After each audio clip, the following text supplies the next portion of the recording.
ਵਾਹਿਗੁਰੂ ਸੱਚੇ ਪਾਤਸ਼ਾਹ ਜੀਓ, ਆਪ ਜੀ ਦੇ ਪਵਿੱਤਰ ਚਰਨਾਂ ਕਮਲਾਂ ਵਿੱਚ ਅਰਦਾਸ ਬੇਨਤੀ ਜੋਦੜੀ ਹੈ ਜੀ। 29 ਅਪ੍ਰੈਲ ਵਾਲੇ ਦਿਨ ਅਮਰੀਕਾ ਦੇ ਸਿੱਖਾਂ ਨੇ ਵਿਸ਼ਵ ਸ਼ਾਂਤੀ ਲਈ ਅਰਦਾਸ ਕਰਦਿਆਂ ਮਨੁੱਖੀ ਹੱਕਾਂ ਦੇ ਰਾਖੇ ਸ਼ਹੀਦ ਭਾਈ ਜਸਵੰਤ ਸਿੰਘ ਖਾਲੜਾ ਨੂੰ ਯਾਦ ਕੀਤਾ।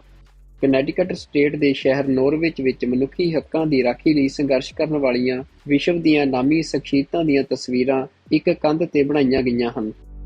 ਇਨ੍ਹਾਂ ਤਸਵੀਰਾਂ ਵਿੱਚ ਸ਼ਹੀਦ ਭਾਈ ਜਸਵੰਤ ਸਿੰਘ ਖਾਲੜਾ ਦੀ ਤਸਵੀਰ ਵੀ ਸ਼ਾਮਲ ਹੈ।